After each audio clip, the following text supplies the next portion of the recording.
I don't want to be filmed. I should just film the video with the cat on my shoulders like this. It's a little unsanitary. No, not the cider video. Just this Your part regular? of the video. Yeah. Look at it. No, I guess not. Fuck you too, cat. It's okay. You're fine. Yeah, no, that was the cider bottles. I know, but he hit it. They're empty. He still hit them. He's like 14 pounds. Look at the cider bottles. They're fine. He's like 14 pounds. Throw the dog at him. He's like 90 pounds. Oh, he's more than 90 for sure. Oh, fat. I am the animal whisperer. Hi everyone, I'm Noah and I'm here to debut my channel, Persistence of Truth. Today, to debut my channel, we're going to be making cider. But we'll get back to that in a minute. Today I wanted to just take a moment and talk about why I'm going to do my channel.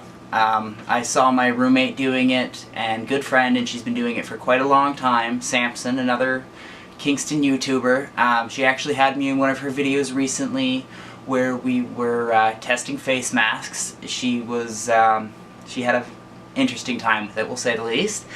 You should definitely check that video out as well. I wanted to do this channel because I'm often doing many things in my life, such as gardening or making cider, or trying to do everything I can to lessen my bills and live off-grid. And people are always asking me how that's going and what I'm doing, and I never really know what to tell any of you guys. So I thought, why not make some YouTube videos about it? That being said, I am also a young adult, so what you're also going to see on my channel is probably a couple game walkthroughs, a lot of ranting about this day and age. I'm an old soul.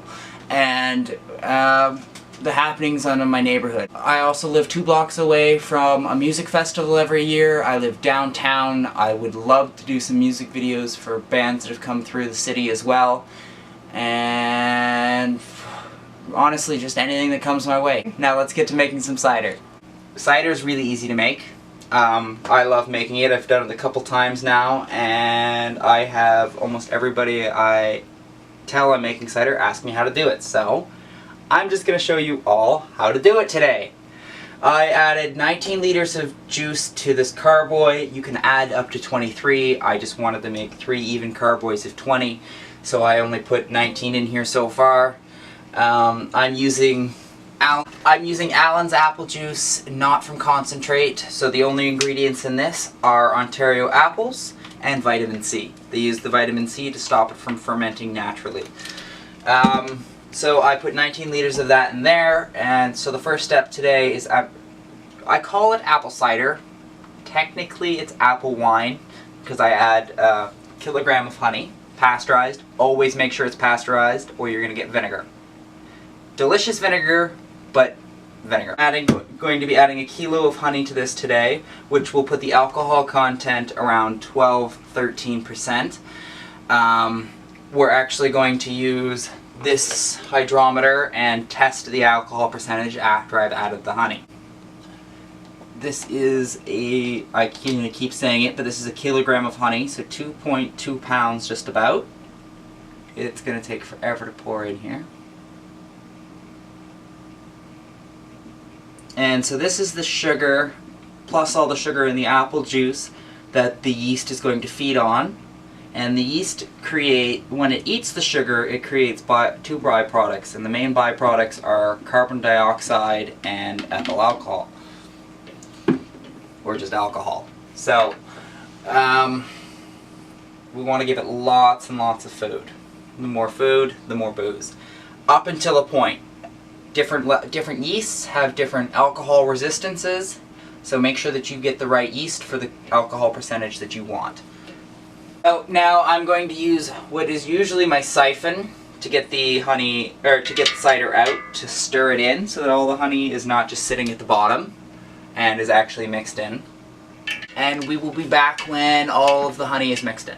So the honey's all mixed in now, we have it all mixed in, and now what I'm going to do is I'm going to siphon off some of the liquid from the main container into a smaller container with hydrometer, and I'm going to test the potential alcohol content. The key to this is trying to find a container tall enough and thin enough so that you're not siphoning off half of your cider to get a hydrometer reading. A lot of people use a wine thief, but I don't currently have one. So the smaller container is now filled with the hydrometer inside, and we're sitting at just about 10% alcohol. So we're going to pour that back into the main container now, and we are just about ready to activate our yeast. So we're going to pour this in, and then we're going to activate our yeast.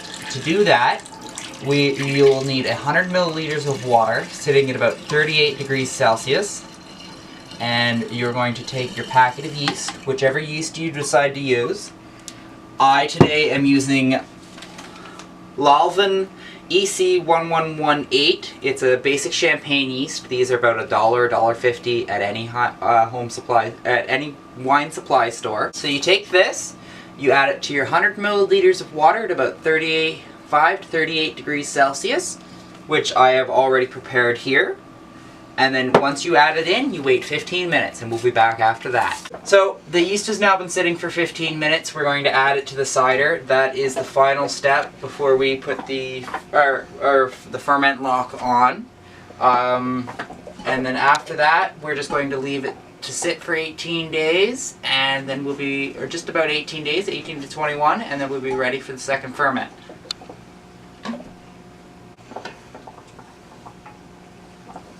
So once you have the ferment lock on top, you want to open it up. There's two different styles. There's this one, which is the old style lock, and then there's a newer style that's just a cylinder with a, I don't know how to explain it, but a small piece of plastic on top, and you fill it with water.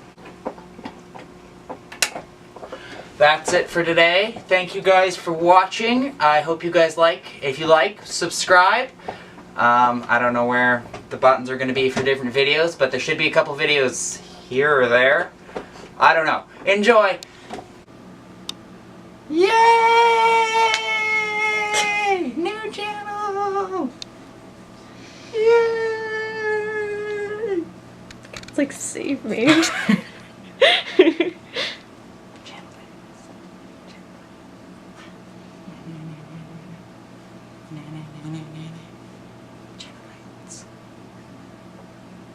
He really doesn't care.